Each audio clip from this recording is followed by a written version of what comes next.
Ujú. Bueno, vamos entonces a esta última hora de clase de la materia. Vamos a la clase número 12 de lo que es la adoración. Vamos a la adoración y el resentimiento. Ok, el resentimiento relativo a las raíces de amargura, ¿qué es el resentimiento? Es, es el, perdón, su contenido de signos o enfado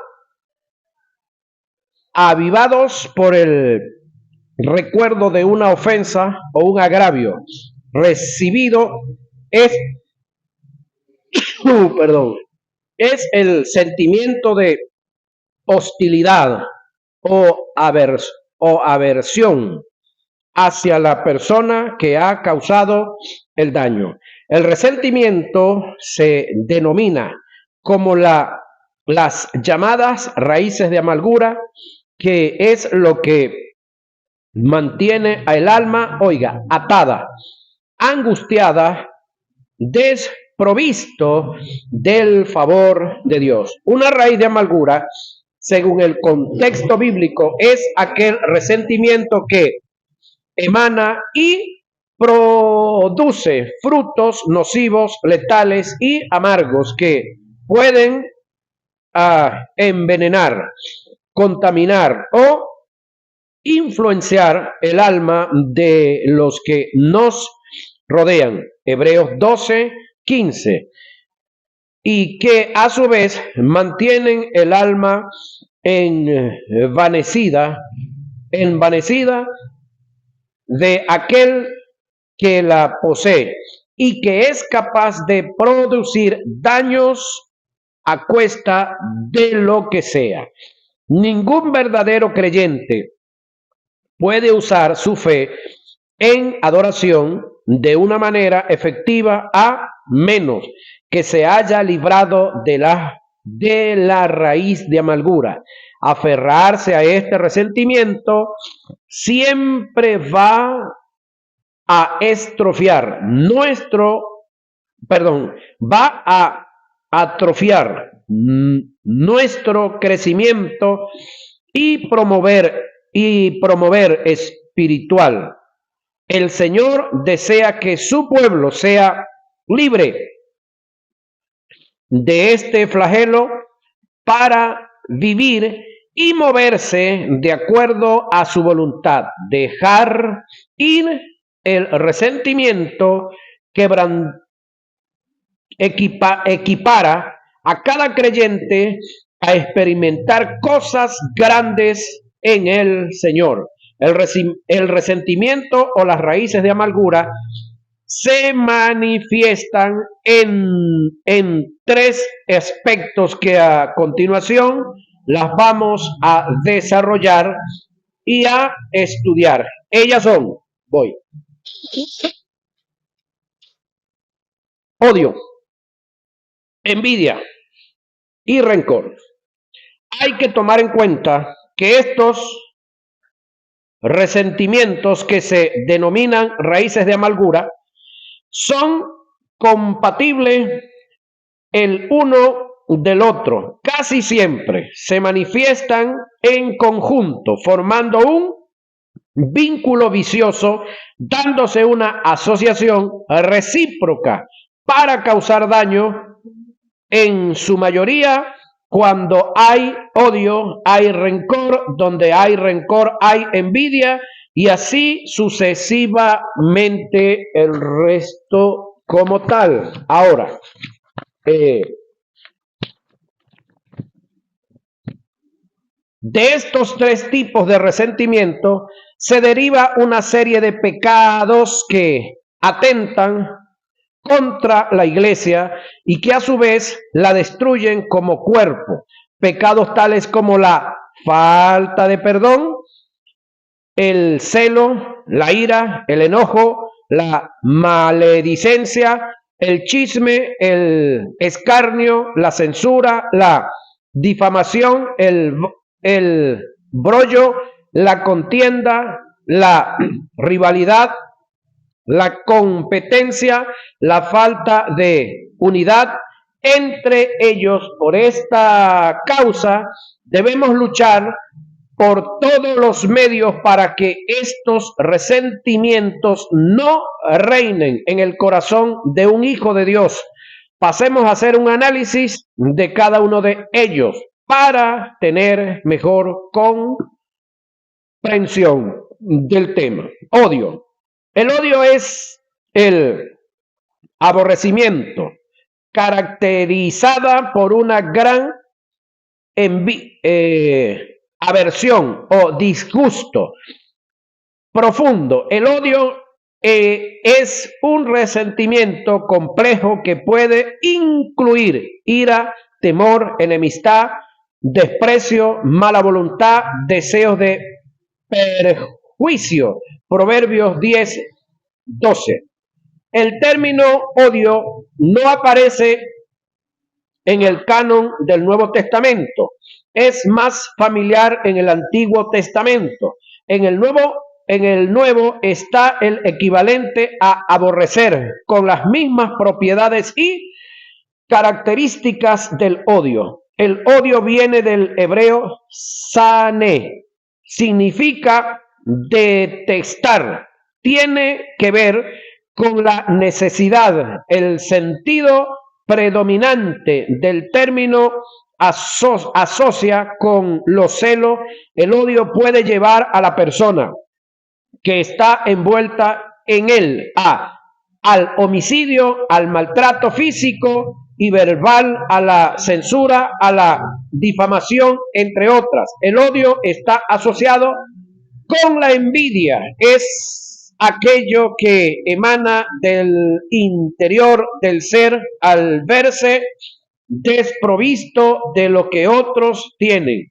En el Nuevo Testamento, el aborrecer es comparado con el homicidio en omisión. Esto denota la seriedad de dicho resentimiento, que es tan penado y condenado por Dios como si hubiera cometido el crimen. El que aborrece a su hermano se le llama homicida por la sencilla razón de que el pecado consiste en la disposición interna de la que el acto es tan solo la expresión exterior. Es decir, el pensar, el hecho, no hay de el pensar al hecho, no hay mucho trecho. Todo aquel que aborrece, equivalente a odia a su hermano,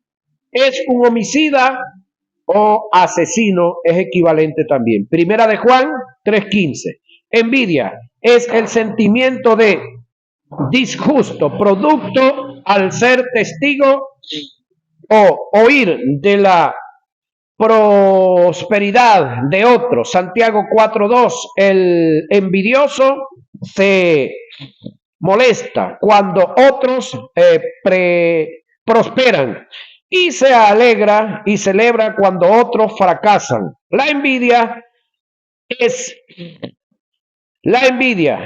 aquel sentimiento o estado mental en el cual existe dolor o desdicha por no poseer lo que otros tienen, sea bueno o sean bienes, cualidades superiores, entre otras cosas.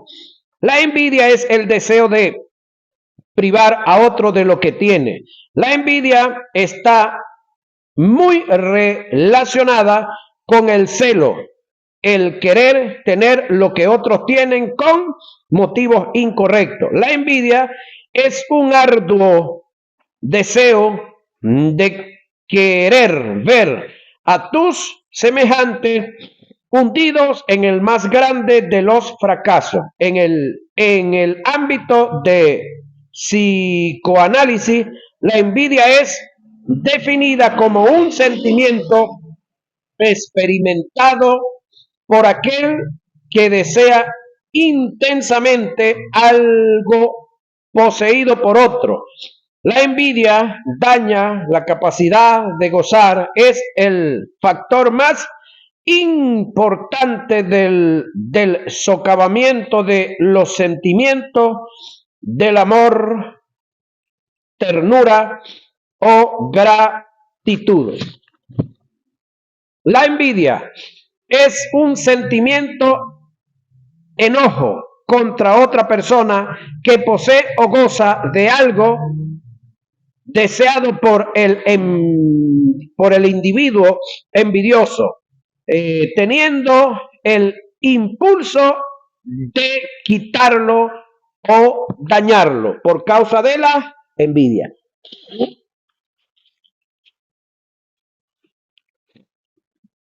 La envidia no tiene ninguna relación con el amor.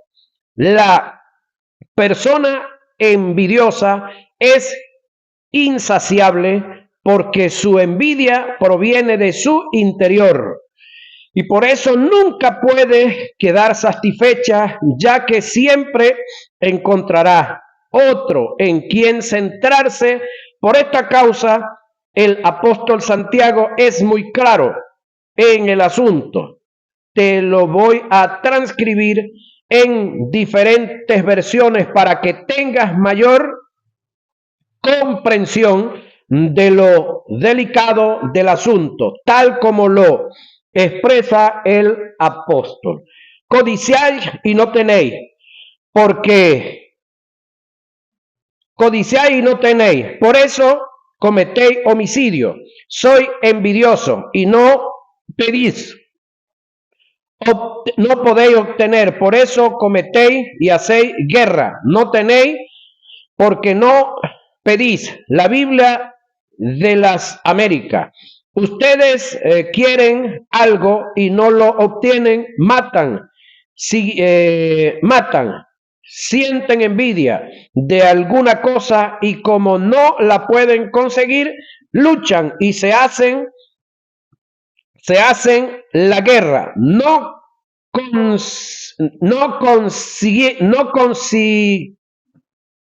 consiguen lo que quieren porque no se lo piden a Dios. Dios habla hoy.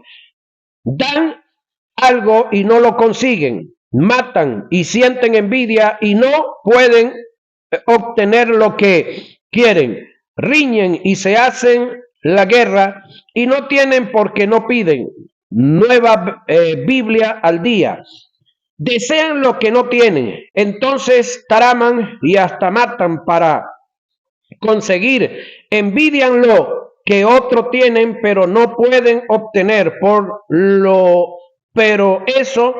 eso luchan y le hacen la guerra para quitarlo. Sin embargo, no tienen lo que desean porque no se lo piden a Dios. Nueva traducción viviente. Ustedes desean las cosas, pero no las consiguen.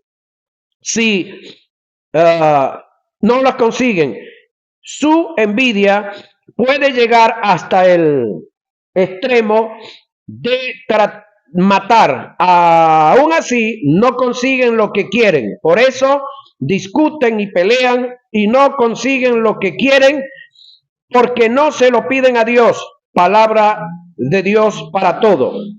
Si ustedes desean algo y no lo obtienen, entonces matan, si arden de envidia y no consiguen lo que desean, entonces discuten y luchan, pero no obtienen lo que desean, porque no lo piden. Reina Valera contemporánea, y ya le vamos a seguir leyendo las varias versiones, oye.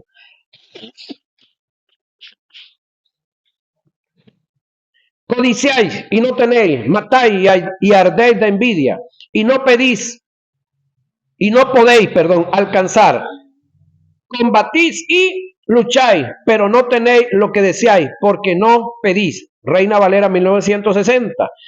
Codiciáis y no tenéis, matáis y ardéis de envidia, y nada podéis alcanzar. Combatís y lucháis, pero no tienen lo que deseáis, porque no pedís. Reina Valera 1960.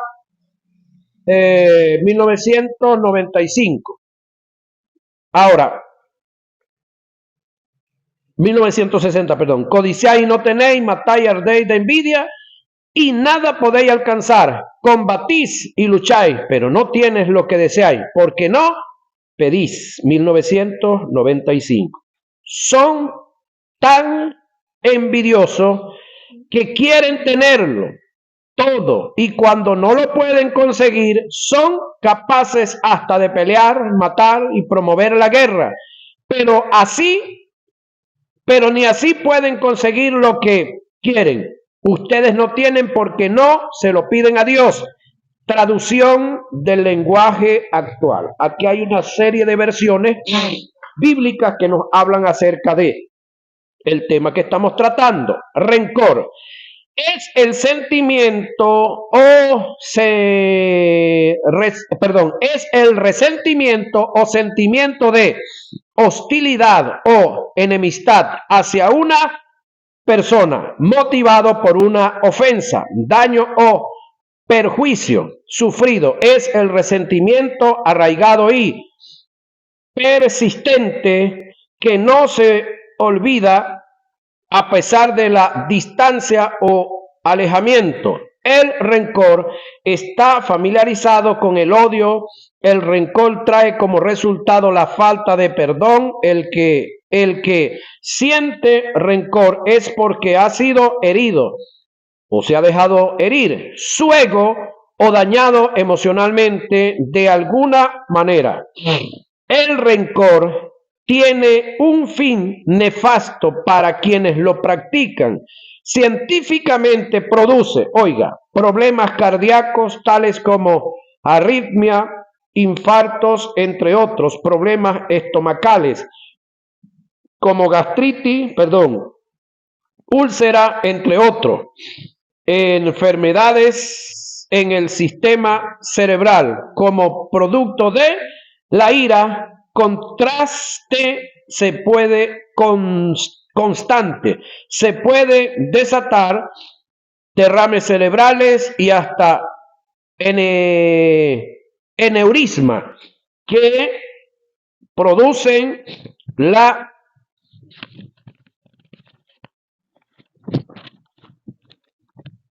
muerte. También produce insomnio, trayendo como resultado desajustes en el sistema nervioso. El rencor puede destruir al individuo a las adicciones o puede conducir al individuo a las adicciones como el alcohol, el cigarrillo o a las drogas. El rencor conduce a sus víctimas a la traición, amarga el alma, desfigura el rostro, decae la mirada, por lo que están siempre apagados en espera de mostrar la venganza que está en su corazón. El rencor y el engaño van siempre de la mano para destruir a quienes lo practican, concibiendo maldad en su ser. Es decir, si hay una persona que es la más afectada en el caso del rencor, no es por el que hirió al otro, sino el que está herido y por esa herida está en rencor. Entonces, el rencor ve como en estado de amargura, el rencoroso, vive en estado de amargura, amargando la vida de los que lo rodean.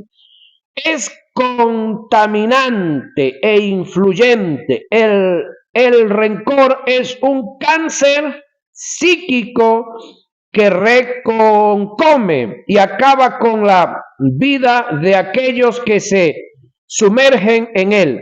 Lo triste del caso es que el rencoroso siempre termina su vida solo, desprovisto aún del favor de Dios, no por causa de Dios, sino por su terca obstinación de estar sumergido en el rencor. Ahora, ¿cómo hace una persona que está en rencor para salir del rencor? Hay una sola salida: perdonar. No hay otra. Y para perdonar tenemos que usar el primer fruto del Espíritu. ¿Cuál es el primer fruto del Espíritu? Ajá. El rencoroso vive en estado de amargura. Lo duro y lo penado del caso es que este tipo de pecado, ¿cuál? El rencor, el resentimiento, denominado como pecado de omisión, no lo juzga ni lo corrigen ni es disciplinado en la iglesia. En nuestra congregación se juzga el pecado que se comete del ombligo para abajo, pero el que se comete del ombligo para arriba nadie lo toma en cuenta, no sabiendo que es tan penado, condenado y tomado en cuenta por Dios como cualquier tipo de pecado que se cometa de comisión. ¿Cómo combatir estos flagelos? Esto es combatido por la naturaleza del amor, del ágape de Dios, reinando y emanando de nosotros cuando hacemos un análisis de las verdades del reino de Dios. Todo se dio y se da por amor.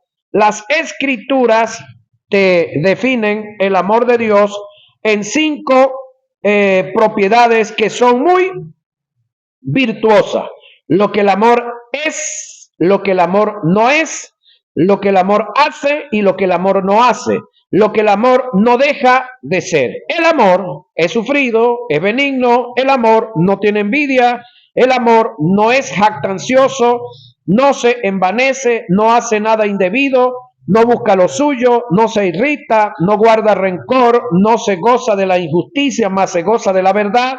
Todo lo sufre, todo lo cree, todo lo espera, todo lo soporta. El amor nunca deja de ser. Primera a Corintios 13, 4 al 8. Cuando tenemos conocimiento de la naturaleza del amor de Dios y dejamos que gobierne nuestra vida, no hay lugar para ningún tipo de resentimiento. Entonces seremos libres para vivir y disfrutar la vida de Dios y seremos aptos para recibir las grandes bendiciones que vienen de Él. Ahora, en el Evangelio de Mateo deja en claro que el perdón es indispensable, oiga, para calificar como adoradores y por ende presentar una adoración. El pasaje expresa como sigue: si traes tu ofrenda al altar y allí te acuerdas que tu hermano tiene algo contra ti, deja allí tu ofrenda delante del altar y anda, reconcíliate primero con tu hermano y entonces ven y presenta tu ofrenda.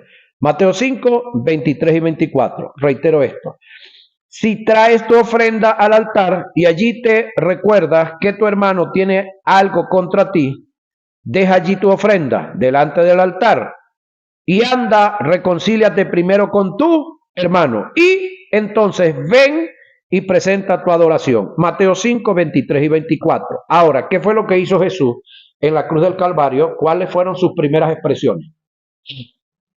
Pregunto, ¿llevaba Jesús su ofrenda para ser presentada? Sí. Era llevado él como ofrenda, pero esa ofrenda, él era llevado como ofrenda porque quiso, no porque los otros se les antojó, porque eran fuertes, porque eran rudos, porque ya Jesús lo había dicho: nadie me quita la vida, yo la doy, la entrego para volverla a tomar. Por lo tanto, no era porque ellos eran, no, nada que ver, porque Roma era Roma, porque Israel era Israel, nada de eso. Entonces vemos acá este texto y vemos la actitud de Jesús. Ahora, lo primero que debemos tomar en cuenta es que en el pasaje hay 2 términos que indican que Jesús está tratando el caso de un adorador que son ofrenda y altar. Estos términos nos muestran que hay una adoración implícita. Entendiendo esta verdad, debemos comprender lo estricto que es Jesús en el perdón como principio de adoración. Jesús dijo, si tu hermano tiene algo contra ti, ve tú a él. Lo lógico del caso sería que yo buscara a quien he ofendido, no al que me ofendió. En el caso de que mi hermano me ofenda, él debería venir a buscarme. Eso es el mundo. Según el pasaje, es todo lo contrario. Aunque yo no haya sido el causante del problema, aunque haya sido él agraviado, debo ir a mi hermano, que fue el agresor.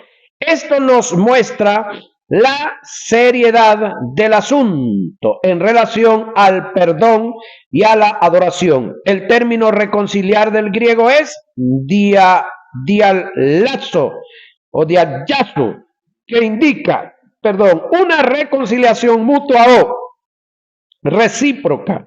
La enseñanza de Jesús radica que el alcance a la casa de Dios, que el acercarse, a la casa de Dios en adoración, la ofrenda no será aceptada mientras haya un resentimiento en contra de mi semejante. Debo entender como adorador que mi comunión con Dios no puede ser correcta cuando es mala la conexión con mi semejante. De la única forma que Jesús puede presentar al Padre su vida como ofrenda es a través del perdón. Jesús no entregó su vida al Padre hasta no haber exclamado, Padre, perdónales porque no saben lo que hacen. Lucas 23:34. Si Jesús le hubiese dado lugar a un resentimiento, hubiera echado por tierra la salvación del hombre, porque su vida no hubiese sido aceptada por el perdón como ofrenda en adoración. Bíblicamente puedo demostrar que Esteban, al morir, presentó su vida al Padre como ofrenda. La Biblia dice, pero Esteban, lleno del Espíritu Santo, puesto los ojos en el cielo, vio la gloria de Dios y a Jesús que estaba de pie a la diestra de Dios. Hechos 7, 55 al 56. Es una de las pocas partes de la Escritura que presenta a Jesús de pie a la diestra de Dios. Esto indica que Jesús tomó esta posición con el fin de reverenciar, la muerte de su santo que estaba entregando su vida como ofrenda al Padre en adoración. Pero según los versos 60 del mismo capítulo, ya el perdón estaba en el corazón de Esteban como principio de adoración. Esteban dijo, Señor, no les tomes en cuenta este pecado. Hechos 7:60. La Biblia dice que esto lo dijo puesto de rodillas, como todo un adorador entregó.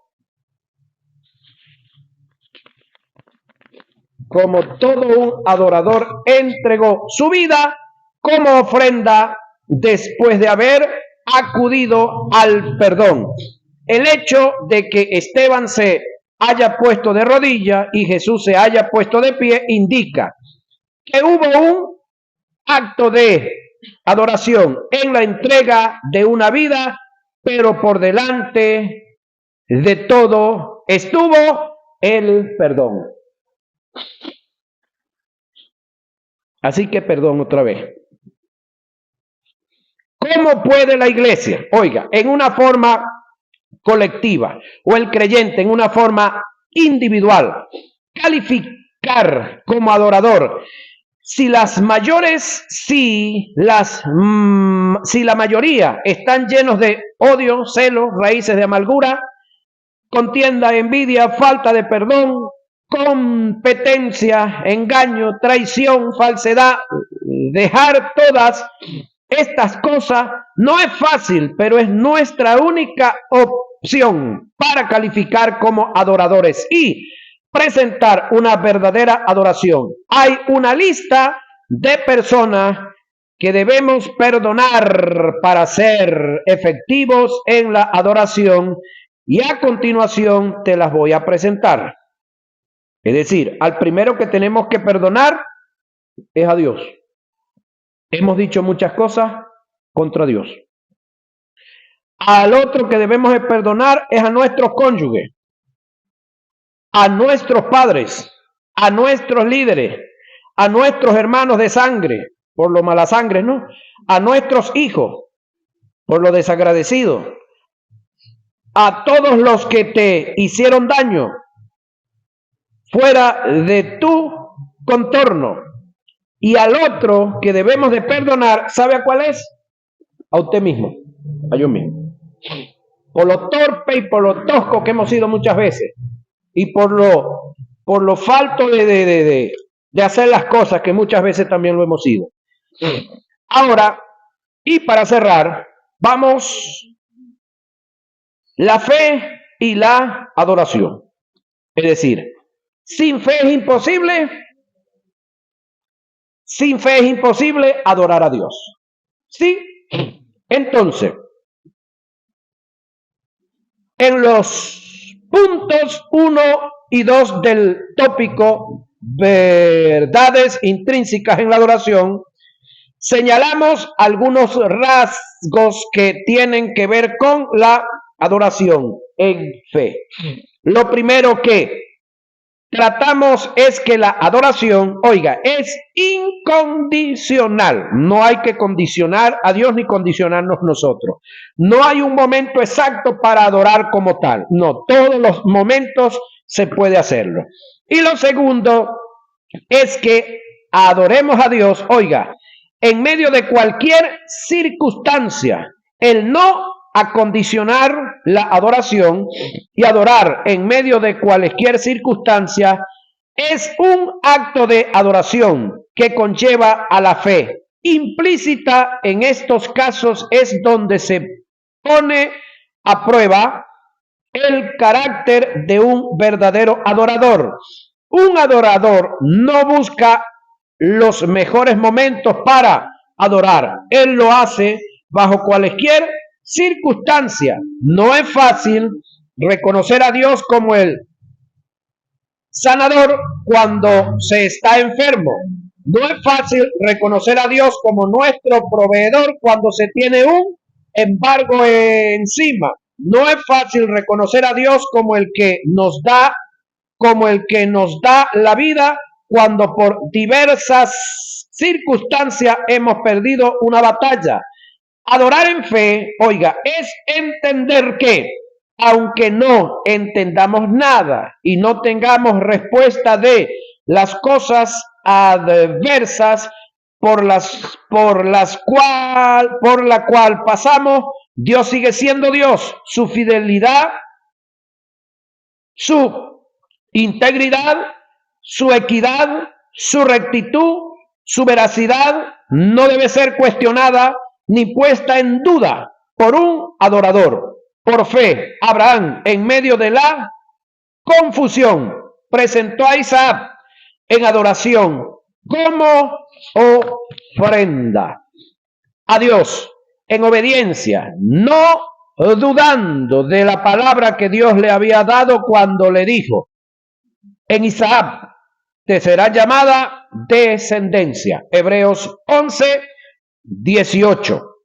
Por fe, Habacuc, en medio del caos, adoró a Dios y le reconoció como la fuente en la provisión, aunque las circunstancias eran adversas. Habacuc 3:17 y 19. El adorador, oiga, debe ser fiel en la prosperidad como en la adversidad. Es en estas dos posiciones en donde se prueba el carácter del adorador. Un adorador en la abundancia no se olvida de Dios, es agradecido por ella, y en la escasez no reniega de Dios, mantiene su fidelidad. Pablo el apóstol entendió y mantuvo esta verdad. Él dijo: no lo digo porque tenga escasez, pues he aprendido a contentarme. Oiga, cualquiera que sea mi situación o circunstancia, sé vivir en escasez y sé tener abundancia.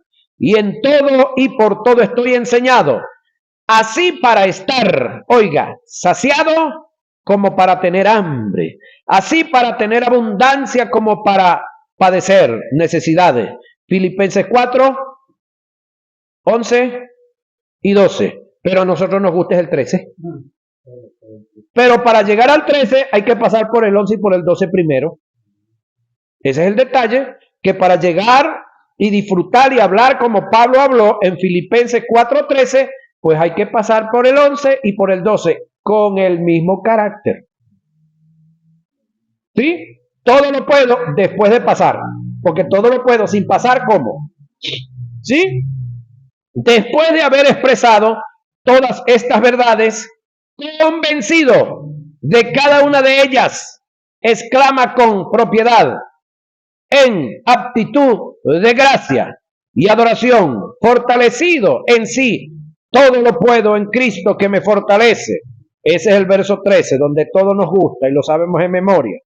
Por esta causa, un adorador debe entender que la adoración, oiga, en fe, no se ajusta a las circunstancias. Ella depende de la convicción que tengamos de la verdad de Dios, que está establecida en su palabra. Jesús lo entendió e hizo de la verdad establecida un fundamento para adorar en fe. Él dijo: vete, Satanás, porque escrito está, al Señor tu Dios adorarás y a Él solo servirás. Pero su fundamento estuvo ¿a dónde? ¿A dónde estuvo el fundamento de Jesús? Escrito está. Entonces su fundamento estuvo en lo escrito. ¿Y qué era lo que estaba escrito? La palabra del Padre, inspirada por el Espíritu Santo. Para este momento Jesús no estaba siendo atendido por el Espíritu Santo, estaba solo, pero su vida estaba ubicada en lo escrito. Por causa de este principio, es indispensable que obtengamos un conocimiento preciso y conciso de la fe, que ya aquí pasamos por ahí, y lo que se relaciona a ello, para poder ajustarlo como principio de adoración y poder así presentar a Dios una verdadera adoración como producto de haber calificado como verdadero adorador. Estoy creyendo que este seminario de adoración sirva para bendecir tu vida y la de otros. No olvides que si pecamos por ignorar una verdad, la misericordia de Dios nos alcanza. Pero si persistimos en pecar, conociendo la verdad, seremos confrontados por Dios. No te engañes, Dios no puede ser burlado. Todo lo que tú siembras, lo vas a recibir, lo vas a cosechar. Así que eso es la ley de la siembra y la cosecha, señoras y señores. Así que ya les he hecho responsable de lo que me tocó a mí.